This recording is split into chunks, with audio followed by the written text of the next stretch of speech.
हमारा क्वेश्चन संख्या 1 दिया हुआ है। C के किन मानों के लिए निम्न रैखिक समीकरण निकाय अपरिमित रूप से हल रखता है। सबसे पहले दिया है रैखिक समीकरण निकाय जो है अपरिमित रूप से हल रखता है। इसके लिए हमें जो है C की वैल्यू को ज्ञात करना है। तो C का मान ज्ञात करने के लिए हम सबसे पहले इस वाले पॉइंट पर ध्यान देंगे कि यहाँ पर कहा है रैखिक समीकरण निकाय अपरिमित रूप से हल रखता है। इसका मतलब है तीनों वैल्यू जो दी है वो बराबर है, यानी a1 बटे a2 बराबर b1 बटे b2 बराबर c1 बटे c2, यानी यहाँ पर जो तीनों वैल्यू हैं ये बराबर हैं। अब हम इस सवाल को कैसे हल करना है ये बताएंगे। यहाँ पर इस इतने कथन का मतलब यह है, आपको यह याद रखना है। अब यहाँ पर हम फार्मूला लगाएंगे a1x प्लस b1y बराबर c1, ये हम फार्मूला लगाएंगे। देखो यक्स यहाँ है, यक्स यहाँ है, यहाँ a1 है, यहाँ 2 है, तो हम यहाँ पर a1 की वैल्यू जो होगी वो 2 होगी। ऐसे ही हम b1, यहाँ 3 है तो b1 बराबर कितना हो जाएगा, 3 हो जाएगा। अगर वैल्यू के आगे माइनस होता तो हम माइनस का लिखते। यहाँ पर c1 दिया, यहाँ 2 है तो हम c1 बराबर 2 लिखेंगे। अगर यह वैल्यू अंदर दी है तो c1 को हम अंदर प्लस लगा कर लिखेंगे, और अगर माइनस का ये होगा तो हम c1 बराबर माइनस का लिखेंगे, अगर ऐसे दिया हुआ है तब। अब हम इस वाले समीकरण की कंपेयरिंग करवाएंगे। यहाँ पर हम तुलना करवाएंगे a2x प्लस b2y बराबर c2 से। इससे तो यहाँ यक्स है, यहाँ भी यक्स है, यहाँ a2, यहाँ c+2, तो a2 का मान कितना हो जाएगा, c+2 हो जाएगा। यहाँ y है, यहाँ भी y है, यहाँ b2 है, यहाँ इतना दिया हुआ है 2c+1, तो हम b2 बराबर लिखेंगे 2c+1। ऐसे c2 दिया है, यहाँ पर 2c-1 लिखा हुआ है, ये इसकी वैल्यू लिख ली। अब इस वाले फार्मूले में रखना है a1 बटे a2, यानी a1 का मान कितना है, 2 है तो 2 लिखेंगे। a2 का मान कितना है, c+2 है तो c+2 लिखेंगे, फिर बराबर लगाएंगे। अब हम b1 लिखेंगे, b1 का मान कितना है, 3 है तो 3 लिखेंगे, और b2 का मान कितना है, यहाँ पर 2c+1 है तो 2c+1 लिख लेंगे, फिर बराबर लगाएंगे। c1 का मान कितना है, c1 का मान 2 है तो हम 2 लिख लेंगे, और c2 का मान कितना है, 2 ब्रैकेट के अंदर c-1 है तो c-1 लिख लेंगे। अब हम दो दो पद ले लेंगे और c का मान ज्ञात करना है, इसलिए उनकी क्रॉस मल्टीप्लाई करवाएंगे और फिर देखेंगे कि वैल्यू कितनी आ रही है। तो यहाँ पर हम ये दो पद हल करेंगे और फिर इसके साथ दूसरा और तीसरा पद लेंगे। तो इसकी इन दोनों पद लेंगे तो इसकी क्रॉस मल्टीप्लाई करवाएंगे। 2 की 2c से करवाएंगे, फिर 2 की 1 से, फिर 3 की c से, 3 की 2 से। अब देखो 2 की 2 से करवाएंगे तो 2 दूनी 4 हो जाएगा c, प्लस 2 एकम 2 हो जाएगा 3। अब यहाँ पर बराबर, एक बार क्रॉस मल्टीप्लाई करवाने के बाद बराबर। अब 3 की c से करवाएंगे तो 3c हो जाएगा, और 3 दूनी 6 हो जाएगा, तो यहाँ प्लस का 6 लिख लेंगे। अब हम यहाँ पर ये जो 4c है, जो वैल्यू ज़्यादा होगी उसको हम रोक लेंगे और दूसरे को भेजेंगे। जैसे 3c को इधर ले आएंगे और 2 को उधर भेजेंगे। तो ये सबसे पहले हम 4c लिख लेते हैं, ये 3c इधर लाएंगे तो माइनस का 3c हो जाएगा, बराबर लगाएंगे, ये 6 लिखेंगे, और ये 2 प्लस का उधर जाएगा तो माइनस का 2 हो जाएगा। यानी यहाँ पर 4c से 3c लेस करेंगे तो c बराबर, और 6 से 2 लेस करेंगे तो 4 बच जाएगा। यानी c बराबर जो हमारी वैल्यू होगी वो कितनी आ गई, 4 आ गई। तो c का मान 4 हो गया। अब हम दूसरी तरफ जो वैल्यू लिए थे उसकी जो है मल्टीप्लाई करवाएंगे। जैसे इनकी दोनों की जो है अब मल्टीप्लाई करवाएंगे, तो यहाँ पर 3 की इस वाले से मल्टीप्लाई करवाएंगे तो 3 दूनी 6 हो जाएगा, लेकिन ब्रैकेट के बाहर लिखेंगे।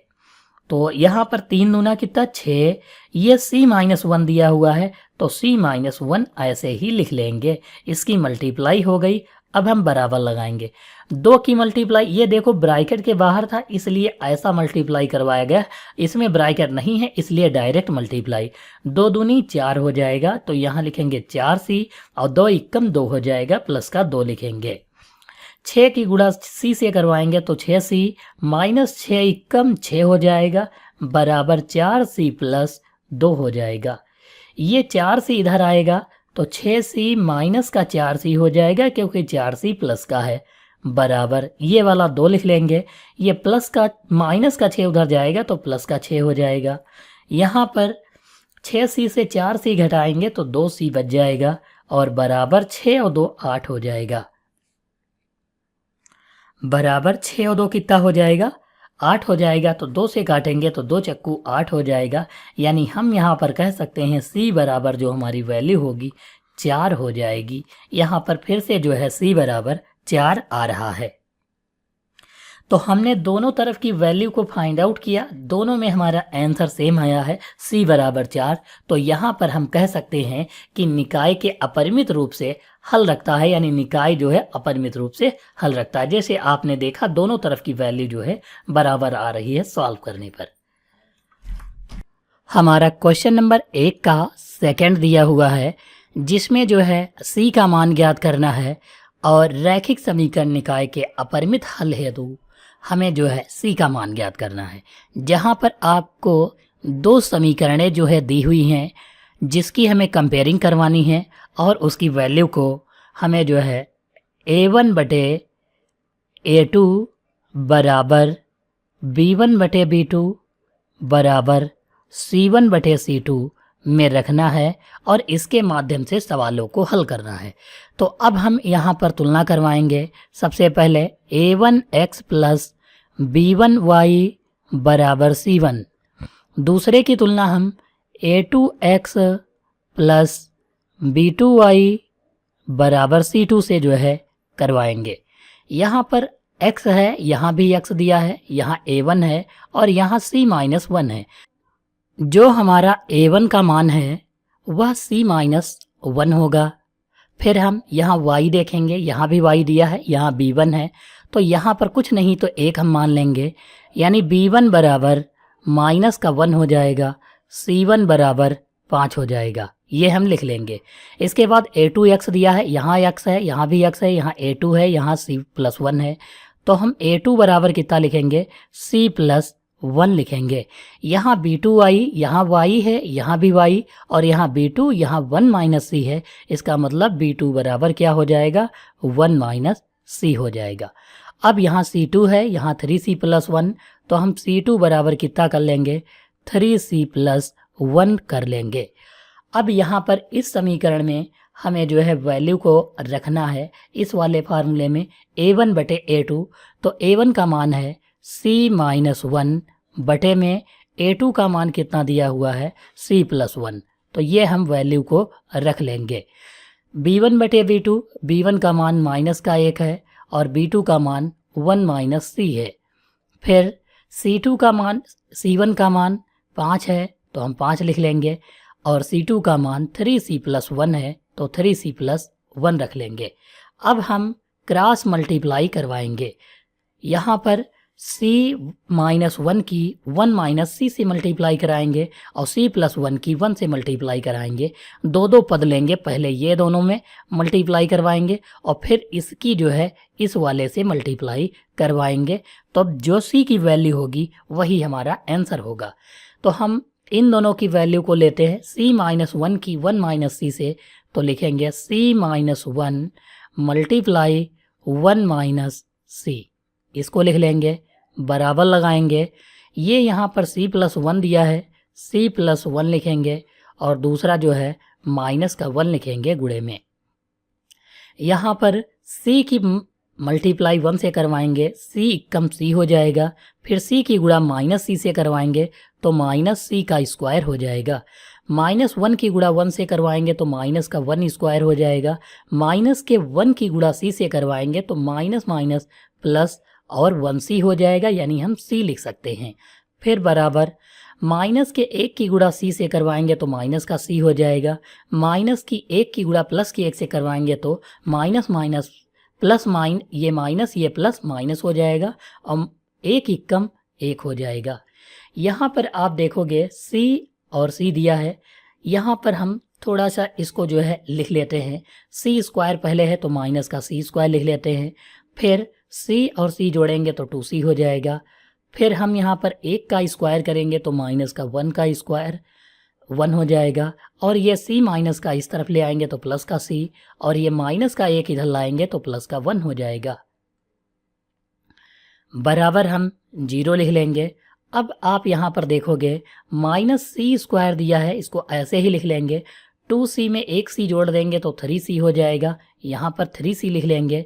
प्लस का 1 और माइनस का 1 कट जाएगा, बराबर 0 लिख लेंगे। 3c को हम दूसरी तरफ भेजेंगे तो यहाँ पर माइनस c स्क्वायर बराबर ये प्लस का c उधर जाएगा तो माइनस का 3c हो जाएगा। यहाँ पर माइनस से माइनस कट जाएगा, एक c से एक c कट जाएगा, और c बराबर कितना आ जाएगा 3 आ जाएगा। यानी c की वैल्यू जो है कितनी हो जाएगी, c बराबर 3 हो जाएगा, जो हमारा आंसर होगा। ऐसे ही हम दूसरी तरफ मल्टीप्लाई करके चेक कर लेते हैं क्या c की वैल्यू जो है 3 आएगी। यह जो है हम चेक करने के लिए फिर से इन दोनों की जो है मल्टीप्लाई करवाएंगे। इतने पद की अब जो है मल्टीप्लाई करवाएंगे इस वाले पूरे पद की, तो हम यहाँ पर लिखेंगे -1 मल्टीप्लाई 3c, ये वाला +1 लिख लेंगे। इतना लिखने के बाद बराबर लगाएंगे और 5 मल्टीप्लाई 1 माइनस c कर लेंगे।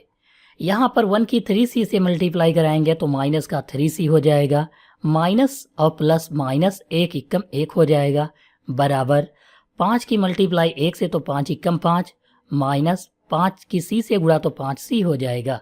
अब ये 5c इधर ले आएंगे तो माइनस का पहले 3c लिखेंगे, फिर प्लस का 5c, और फिर बराबर लगाएंगे, ये 5 लिख देंगे, और ये माइनस का 1 उधर जाएगा तो प्लस का 1 हो जाएगा। 5c से 3c घटा लेंगे तो 2c बच जाएगा, और बराबर लगाएंगे, 5 1 6 हो जाएगा। अब अगर हम यहाँ पर देखेंगे तो 2 गुणे में है, गुणे वाला बराबर के दूसरी तरफ बटे में जाता है, यानी 6/2 हो जाएगा। 2 एकम 2, 2 3 6, यानी c बराबर कितनी वैल्यू आ जाएगी, 3 आ जाएगी, जो हमारा आंसर हो जाएगा क्वेश्चन नंबर फर्स्ट के सेकंड का। तो आपने यहाँ पर देखा दोनों में जो है आंसर सेम आ रहा है, इसका मतलब c की वैल्यू क्या होगी, 3 होगी। तो हम चाहे तो एक ही की मल्टीप्लाई करवा कर आंसर निकाल सकते हैं, और चाहे तो बार बार दोनों को जो है चेक करके भी आंसर निकाल सकते हैं। हमारा क्वेश्चन नंबर 1c का थर्ड दिया हुआ है कि cx + 3y - c - 3, तो इसकी हमें जो है तुलना करवानी पड़ेगी और a1 b1 और c1 का मान निकालना होगा।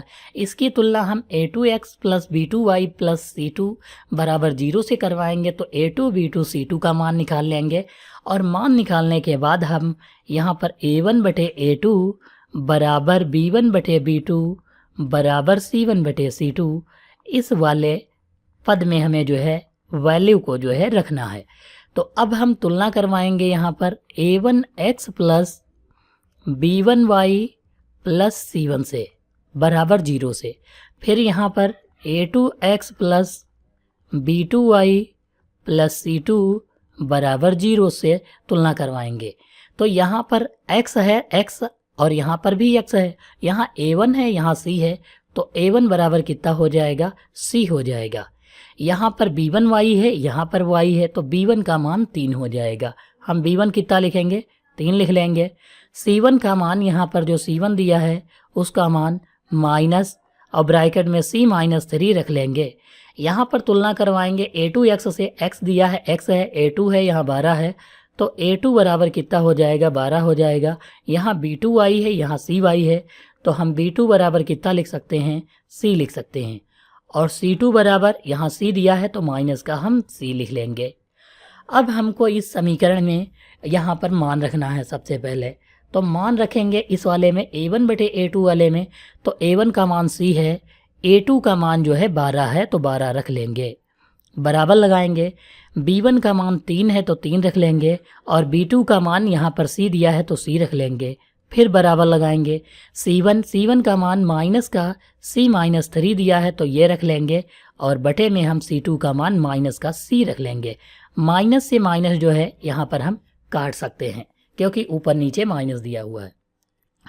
अब हम पहले में जो है दो पदों की क्रॉस मल्टीप्लाई करवा कर देखते हैं। सी की सी से गुणा होगी तो सी गुणे सी बराबर 12 की गुणा हम 3 से करवाएंगे। सी का स्क्वायर कर देंगे क्योंकि सी की गुणा सी से सी की स्क्वायर और 12 की गुणा 3 से तो 36 हो जाएगा। सी बराबर यहाँ पर सी का स्क्वायर हटेगा तो इधर अंडर रूट लग जाएगा, यानी हम सी बराबर 36 पर अंडर रूट का मतलब सी बराबर 6 हो जाएगा हमारा आंसर। अब हम दूसरी तरफ वाले पद की जो है क्रॉस मल्टीप्लाई करवाएंगे। इस वाले दोनों पद लेते हैं। अब हम इसको भी चेक कर लेते हैं। 3 की गुणा सी से होगी तो यहाँ पर 3c हो जाएगा। यहाँ पर c की गुणा यहाँ पर करवाएंगे c माइनस 3 से, तो ये लिख लेते हैं 3c बराबर c की गुणा c से तो c स्क्वायर माइनस 3c हो जाएगा क्योंकि c की गुणा 3c होगी 3c इधर भेजेंगे तो कितना हो जाएगा 3c ये हो जाएगा और माइनस का इधर आएगा प्लस का 3c बराबर c स्क्वायर हो जाएगा। 3c और 3c जोड़ेंगे 6c बराबर c स्क्वायर। यहाँ c से एक c कट जाएगा तो एक c बराबर कितना आ जाएगा 6 आ जाएगा। तो हम यहाँ पर कह सकते हैं c बराबर 6 हमारा आंसर हो जाएगा क्वेश्चन नंबर फर्स्ट के थर्ड का।